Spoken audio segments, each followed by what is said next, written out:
Wabarakatuh. Pada kali ini kita akan membahas tips membuat judul dan menulis latar belakang. Yang pertama kali yang perlu kalian perhatikan adalah bagaimana membuat judul. Yang pertama itu adalah tema. Contoh di sini adalah tema animasi. Terus yang kedua tema game. Selanjutnya, yang perlu kalian perhatikan adalah studi kasusnya. Studi kasusnya itu membahas kemana? Game apa? Game permainan yang berbasis apa? Edukasi atau non edukasi gitu ya. Contoh yang di sini adalah game edukasi. Itu yang kedua. Yang ketiga, metode apa yang digunakan atau game ini nanti berjalan di platform mana? Platform yang berbasis mobile yaitu Android atau yang berbasis desktop web gitu ya. Desktop berarti melalui di-download dulu di-download dulu, setelah itu bisa dijalankan menggunakan PC atau berbasis web online. Bisa juga game yang berbasis metode gitu ya. Contoh metode Fisher Yatesh Shuffle. Akan tetapi yang perlu diperhatikan adalah panjang kata tersebut.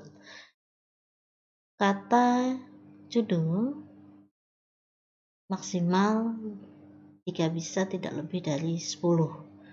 Jadi judul benar-benar mencerminkan kalimat yang singkat terhadap penelitian kita. Jadi apabila metodenya lebih dari satu yang digunakan, cukup satu aja yang ditampilkan apabila judul tersebut sudah terlalu panjang. Atau dua-duanya boleh digunakan jika judul tersebut belum panjang gitu ya.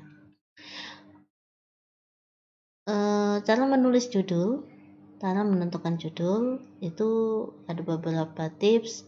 Ada yang judul itu diletakkan ketika kita udah selesai membuat sebuah penelitian, baru judul bisa tercipta dengan baik atau tertulis dengan cukup baik. Akan tetapi di awal kita sudah bisa menentukan yang mana tema kita, studi kasus kita, dan metode apa yang kita gunakan. Untuk kata-katanya mungkin nanti bisa dirubah ketika hasil penelitian kita sudah selesai gitu ya. Oh ternyata judul ini tidak tepat nih, isinya berbeda dengan yang kita buat. Itu bisa direvisi lagi. Akan tetapi kalau dalam proses pengajuan skripsi itu ada alurnya ya. Jadi kalau ada perubahan judul, maka harus diajukan ulang lagi dan direvisi ulang lagi. Makanya hindari judul yang bersifat terlalu tidak terlalu luas gitu. Tetapi jika tidak ada pilihan perlu mempersempit ya, di judul juga tidak masalah gitu ya. Jadi yang pertama yang diperhatikan adalah dalam membuat judul, temanya, studi kasusnya, platform yang digunakan apa, metodenya. Jadi yang pertama yang perlu diperhatikan dalam judul, 1. Tema, 2. Studi kasus, 3. Metode yang digunakan, 4. Atau platform nanti yang dipakai dalam penelitian kita, bisa berbasis mobile, desktop atau web. Dan jumlah katanya dihindari yang terlalu panjang ya. Kalau saya biasanya maksimal 10 kata. Hindari kata yang terlalu panjang.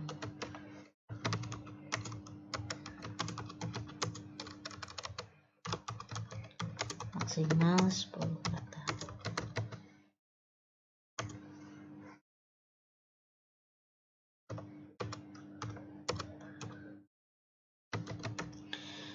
Oke, selanjutnya kita akan masuk ke pola latar belakang. Pola latar belakang itu ada 4. Ada masalah umum, masalah khusus, metode atau aplikasi yang berkaitan dengan penelitian sebelumnya atau lainnya. Yang pertama kita akan bahas masalah umum. Nah, di dalam paper itu tidak ada latar belakangnya. Jadi ada abstrak dan pendahuluan. Abaikan dulu abstrak karena abstrak tidak ada kaitannya. Abstrak ini akan tercipta ketika penelitian kita sudah selesai dan pembahasannya agak berbeda. Nah, yang dibahas ini adalah latar belakang. Kalau di paper, latar belakang adalah pendahuluan. Di pendahuluan, nah di sini kita akan menggunakan contoh ini. Mencari kalimat mana yang masuk ke dalam kalimat yang bersifat umum. Ini saya berikan contoh. Judulnya kan game edukasi mengenal huruf katakana dan hiragana yang berbasis Android. Berarti secara otomatis dia ingin mengenalkan huruf katakana dan hiragana ini berasal dari apa? Dari mana? Dari Jepang. Berarti dia akan membahas dulu tentang bahasa yang digunakan di Jepang. Pembahasan di Jepang atau bisa juga kita membahas tentang game edukasi itu apa, bebas ya, sepenting pembahasannya itu masih pembahasan secara umum, kita melihatnya masih membahas secara umum, masih membahas secara global gitu ya. Nah, ini contohnya. Nah, teman-teman, apabila kalian ingin mengcopy paste pendapat orang lain, jangan asal langsung copy paste plak, tapi buatlah parafrase. Bagaimana cara parafrase?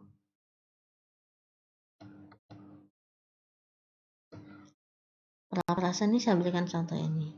Sebelum kita bahas ke parafrase, apa itu parafrase? Adalah istilah linguistik yang berarti mengungkapkan kembali suatu konsep dengan cara lain dalam bahasa yang sama, namun tanpa mengubah maknanya. Jadi kita boleh membuat kalimat sendiri, akan tetapi tidak mengubah makna dari kalimat tersebut. Nah, untuk yang masalah umum, kita ngambil nih dari beberapa referensi, akan tetapi lebih disarankan untuk selain disarankan untuk di parafrase, meskipun diperbolehkan copy paste, karena untuk menghindari namanya plagiat ya.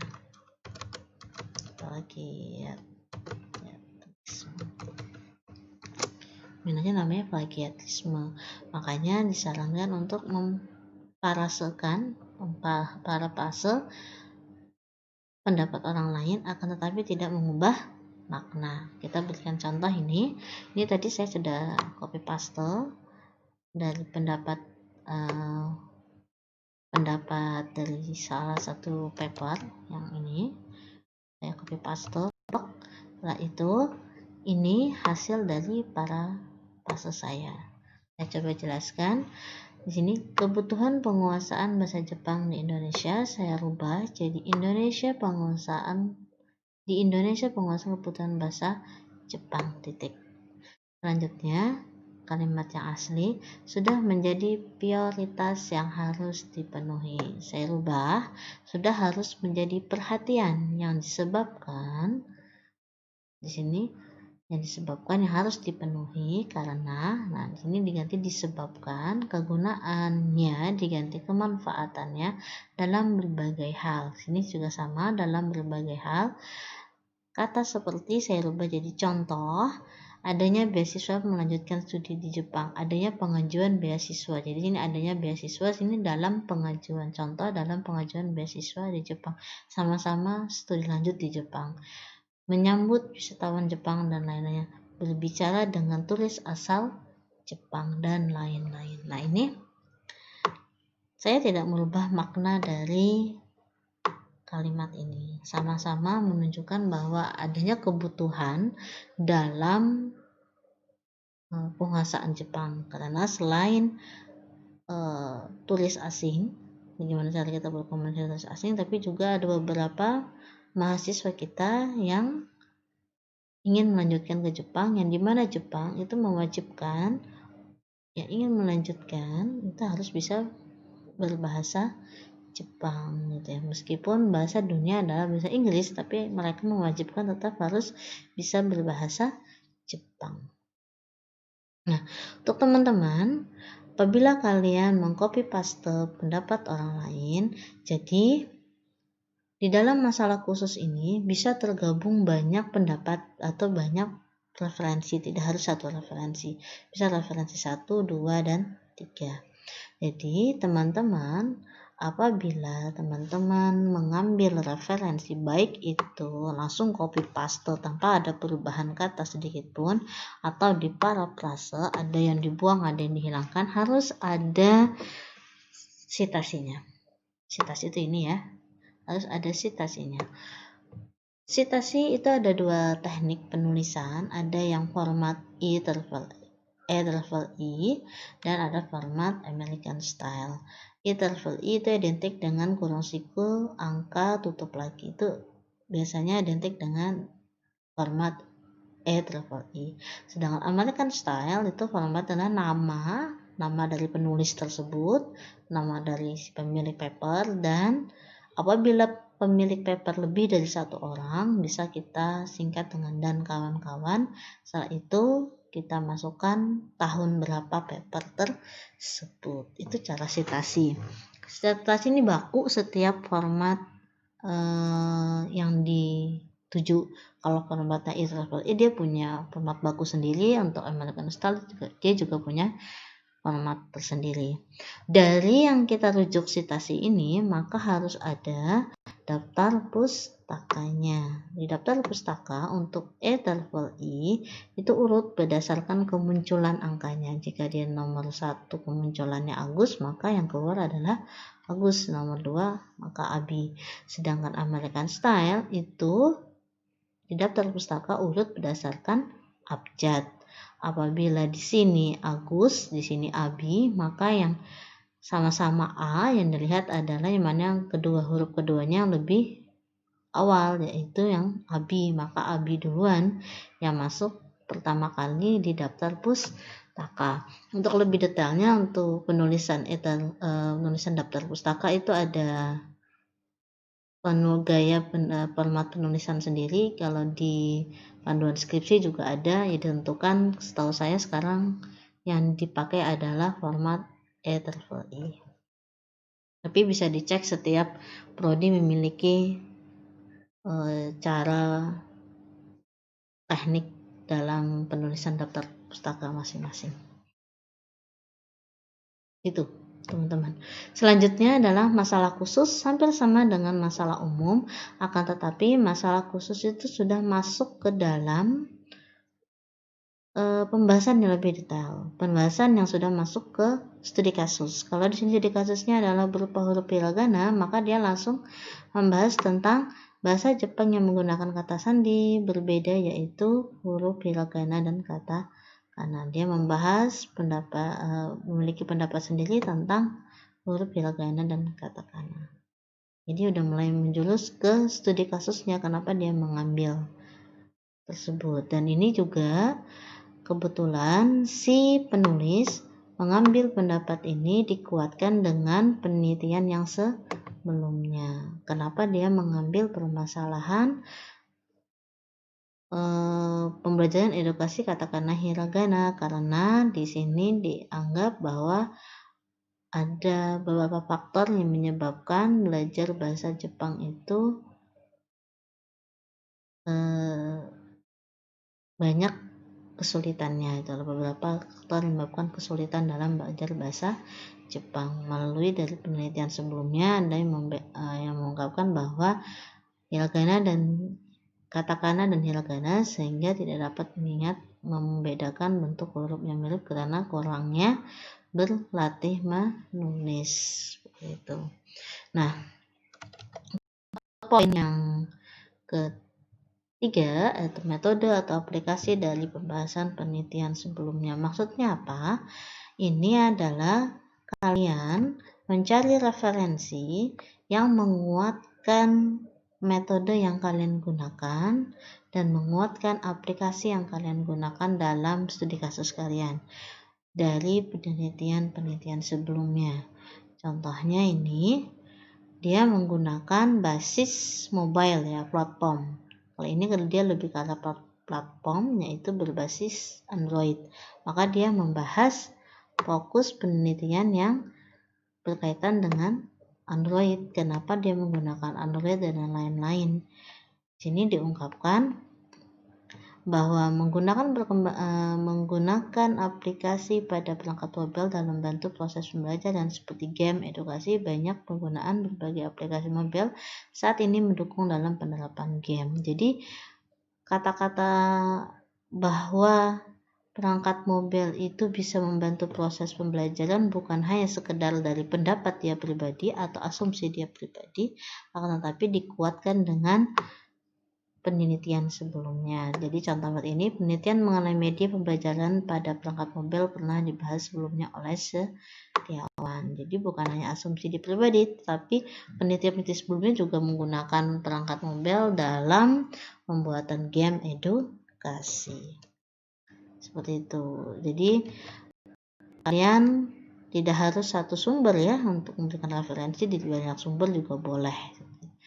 Selanjutnya adalah tujuan. Nah, untuk tujuan, teman-teman itu wajib memiliki tujuan sendiri dan diletakkan di akhir kalimat. Nah, ini contoh game dapat membantu mengatasi kesulitan belajar bahasa Jepang yang disebabkan oleh faktor-faktor di atas. Jadi tujuan dia dalam membuat game edukasi itu untuk mengatasi kesulitan dalam belajar bahasa Jepang, hiragana dan katakana gitu ya. Nah, itu teman-teman bagi yang dalam membuat pola latar belakang, kalau mengikuti pola latar belakang ini minimal 4 paragraf ya. Masalah umum 1 paragraf, masalah khusus 1 paragraf, bagian C bisa 1-2 paragraf, bagian E digabung dengan C juga boleh atau memiliki paragraf tersendiri. Minimal 4 paragraf itu udah dapat, atau 3 paragraf ya, itu udah dapat di latar belakang. Jadi kalau yang bingung bagaimana buat latar belakang, maka bisa mengikuti pola ini. Kita bahas dulu masalah umum, baru kita masuk masalah khusus. Kalau yang animasi, maka bahas tentang animasinya dulu. Apa itu animasi 2D, apa itu animasi 3D dan lainnya, baru masuk ke masalah khusus, aplikasi yang kita gunakan, atau masuk ke studi kasusnya kita berkaitan dengan modeling dan lain-lain sebagainya. Oke, sampai di sini. Jika ada yang mau bertanya bisa komen di bawah ini, dan bagi yang menyukai bisa like. Cukup sekian dari saya. Wassalamualaikum warahmatullahi wabarakatuh.